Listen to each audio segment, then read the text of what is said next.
basement in the Stardust Ballroom.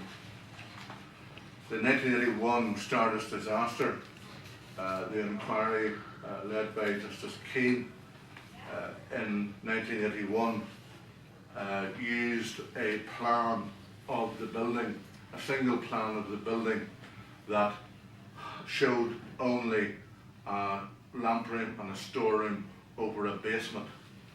But this letter confirms, in fact, that there was no basement and that the tribunal itself was misled. I have prepared a schedule in bound copy for the press that quotes extracts from this letter. I don't believe I'm at liberty to show the entire content of the letter, but I'll just draw your attention to the wording that I have prepared in this document here for this morning. The letter was sent dated the 14th of February to Mr. Hennigan, who acted for the State Solicitor in the case of the inquiry and the examination by John Gallagher, Senior Counsel, later known as the Paul Coffey examination of 2008. And I quote directly from the letter, which says that no new evidence was forthcoming that would warrant Garda Síochána revisiting the investigation. It also states that, as you're aware, Garda Síochána is disposed to providing a copy of Detective Superintendent X's report to Mr. Gallagher's examination to assist him. However, and this, I must stress this, its confidential nature would require that it would not be made available to any third party. Now, we, the researchers, Geraldine Foy, myself and a number of others, never saw this letter at all until much later, after the Paul Coffey Senior Counsel Independent Examination of 2008. The letter goes on to say, regarding the basement, as shown on the map, it says that in fact the map is quite correct, and also that he could, the guy who drew the plans, he could have described the storeroom and lamp room more accurately as mezzanine over sub-basement level, i.e. sub-floor level. But what he omitted to say was that in fact the storeroom and lamp room were over another room, which was a cold room. And the cold room was at or about ground floor level, and the storeroom and lamp room were at first floor level. I've stated it here, it is a matter of fact that there was no basement. The storeroom and lamp room in the Stardust were on a non-planning compliant first floor level. There was no planning permission for the first floor of the Stardust building at that location. In the decision by the European Court of Human Rights of the 25th of December 2012, the ECHR case number 2321309, the decision in item 49 referred to this particular letter of the Gardaí. But the ECHR wrongly believed that this letter had been seen by Greg O'Neill, the solicitor for the Victims Committee, and our researchers. But the Irish government failed and neglected to inform the European Commission of Human Rights that neither the victims' families nor their representatives had seen this Garda letter before giving our evidence to the Paul Coffey Senior Counsel examination in September 2008. Therefore, the ECHR believed that the evidence in the Garda letter was insignificant. But it's a matter of fact that the Garda letter contained and confirmed that there was no basement, and that was clearly new evidence. Note that neither the victims' families nor their representatives had seen any of the 1981 Tribunal of Inquiry held by Justice Keane, his transcripts of evidence given to that inquiry for the 122 days that it lasted. Before we gave, this did not appear to us until after we gave our evidence to Paul Coffey, Senior Counsel, his examination in September 2008. Now, the transcripts of the 122 days of the Keane 1981 Tribunal of Inquiry have revealed that all of our years of research prior to the receipt of the transcripts and the Paul Coffey examination, our research was precise and correct. Note that the European Court of Human Rights were not made aware that Paul Coffey Senior Counsel presented his first final report on his independent examination to the government on the 12th of December 2008, and that Paul Coffey And that's a copy of it there. One can see that it's dated the 8th day of December 2008. Paul Coffey presented then his second final report on the 7th of January 2009, having made approximately 7 significant non-typographical text changes to his independent examination, the first final report.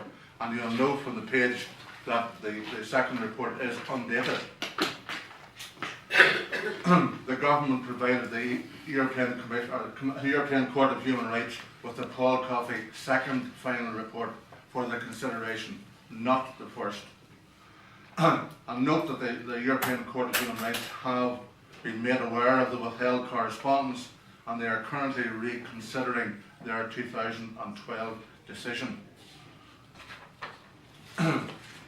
In the European Court of Human Rights fifth section decision of September 2012, it is quite clear from item 49 that the applicants noted in their observations, applicants being ourselves, that they did not receive a copy of the letter on the 14th of February 2008, which was after the Coffey review.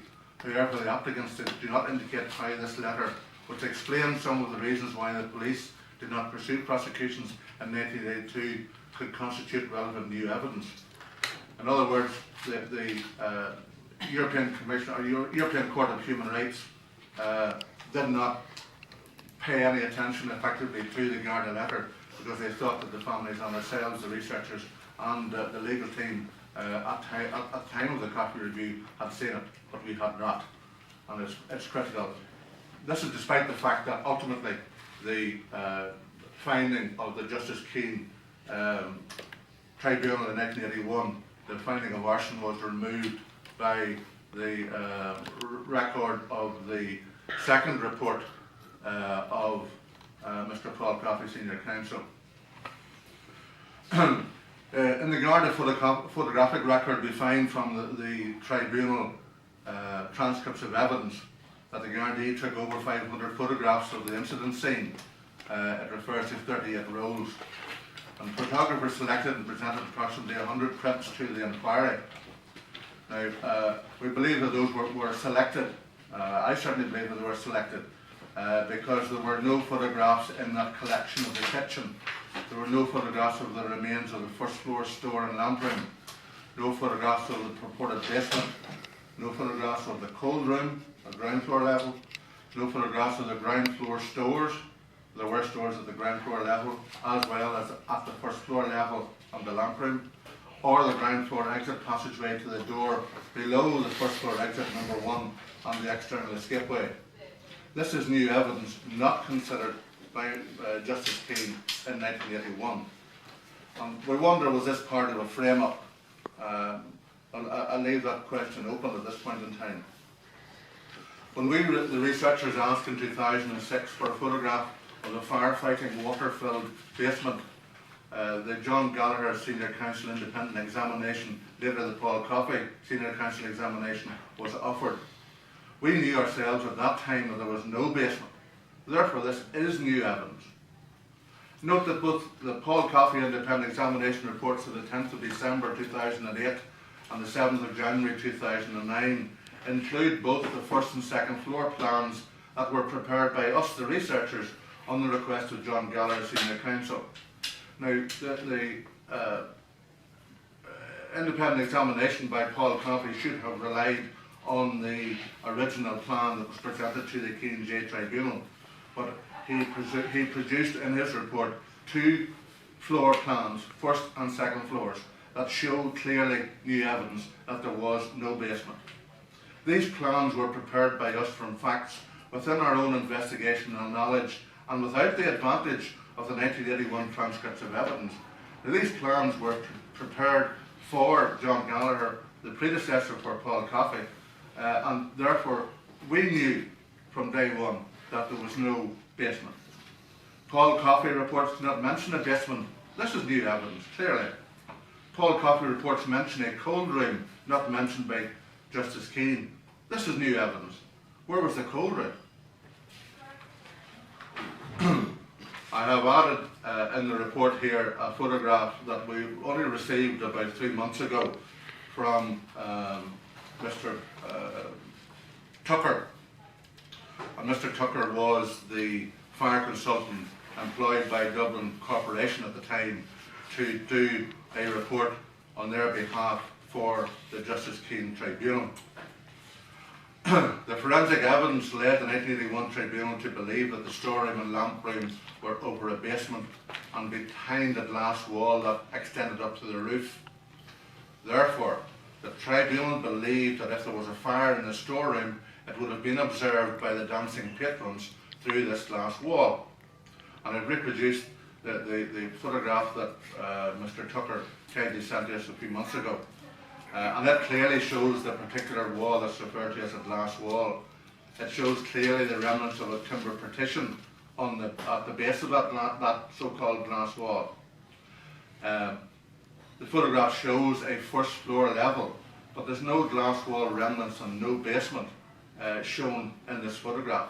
Yet the Justice Keane Tribunal relied heavily on the fact that there was a basement and that there was a glass wall.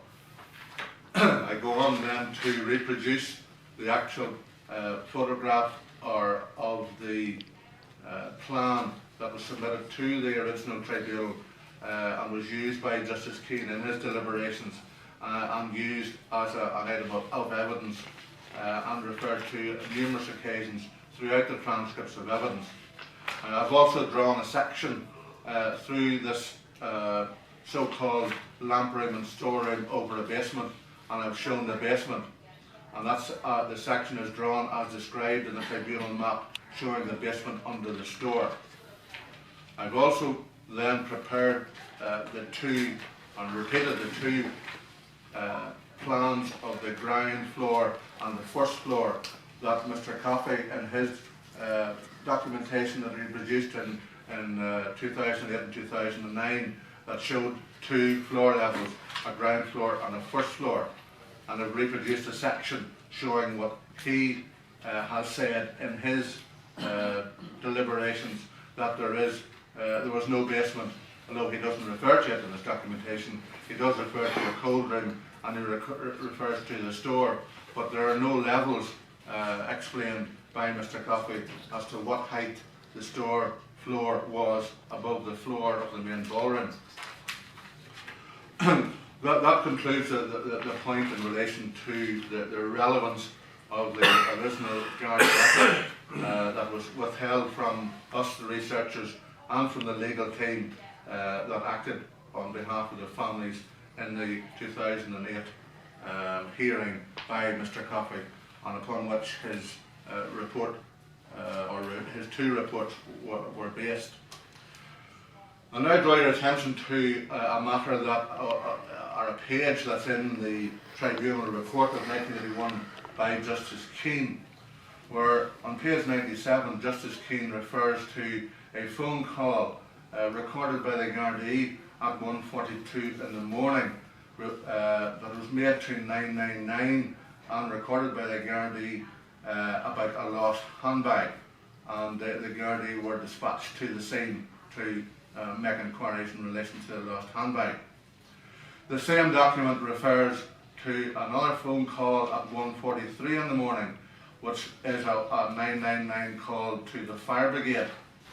Now, we know that there was a phone call at 1:43 in the morning, but what Justice Keane does not record in his documentation was that there were three phone calls regarded or recorded by the fire brigade control room at 1:43 in the morning. Now, 1:43, that minute is, you know, in the terms of a fire brigade control room, there's an awful lot that can happen in a minute. And it quite clearly records the fact in the transcripts that there were three phone calls at 1:43 in the morning. These were verified by the fire brigade in the control room, by the officers in the control room, and those are fundamental to any research or any inquiry related to any incident, in the same way as the time is entered into a daybook, in the same way as the Garda station, that when you're going to make a complaint, the time and date of that complaint is recorded there and then for future reference should there be any proceedings issued from it. Now we know from the tribunal records and from the transcripts that there were 3 verified phone calls made to and received by the Fire Brigade control room at 1:43 a.m. on the morning of the 14th of February 1981. One of those calls came from the Silver Swan Bar telephone that adjoined the Silver Swan Bar adjoined the Stardust Ballroom. It's just the other side of the door, in effect, just like the hallway outside here. And it was reporting about a fire on a single seat in the west alcove. At the same time and within the same minute, there's a phone call made to the Fire Brigade control room, received by them and verified by them from the Silver Swan Bar public telephone call box about a small seat fire. At the same time, 1:43 in the morning, from 240 metres away from the Stardust, from where a lady could see a fire, flames and smoke above and beyond other roofs that she thought were either McMahon's timber yard or the Stardust. The gentleman in the Fire Brigade control room who gave evidence to Justice Keane was informed, the lady was informed that it was the Stardust and that 4 fire engines were on their way. And I have the Ordnance Survey overfly picture taken some year later than the Stardust disaster. I have it on the desk here in front of me, and I've marked it in red the location that the lady made the phone call from in Maryfield Drive, and the position exactly of the Stardust where the fire was. And I've also marked on it the position of the roof that was too high. She couldn't see over the roof to see where the flames and the smoke were coming from. And that's why she said clearly that it was either McMahon's timber yard or the Stardust Ballroom. Now you'll note that this is what all went on at 1:43 in the morning. But note that the Stardust roof had collapsed long before the first fire engine reached the scene at 1:52 a.m. in the morning, which is only 9 minutes later.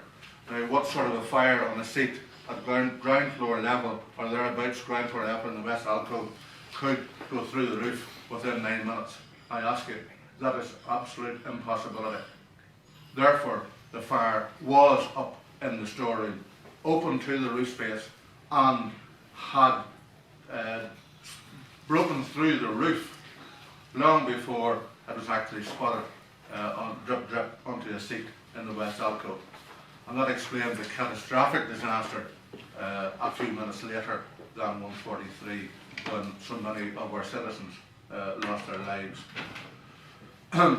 In the transcripts of evidence, we also discovered that a taxi driver had been giving evidence, and Justice Keane agreed with him that the time that he saw flames that were the height of a 2-storey house above the Stardust Ballroom was at 1:35 in the morning. 25 to 30 feet the size of a house again is what the taxi driver said. And Justice Keane agreed at 25 to 2 in the transcripts of evidence, one and the same time. Therefore, there was evidence, clear evidence, that the fire was through the roof at 25 to 2 at 1:35, long before the phone call was made to the Fire Brigade control room at 1:43 in the morning. And that in itself is very significant. But what Justice Keane failed to do at the time was to follow the further evidence of that particular taxi driver. He had settled on 25 to 2 as being the time that he observed the flames so high. But at that particular time, the story ended for Justice Keane. But the taxi driver went on with this story, and after delivering one of his passengers up in Coolock, which was in the opposite direction from the Stardust, that he had picked up four young ladies in front of the Stardust building. He left one of them at Coolock, and he drove them down towards the city centre to deliver the other 3 home. And as he turned into Griffith Avenue, he spotted a fire engine.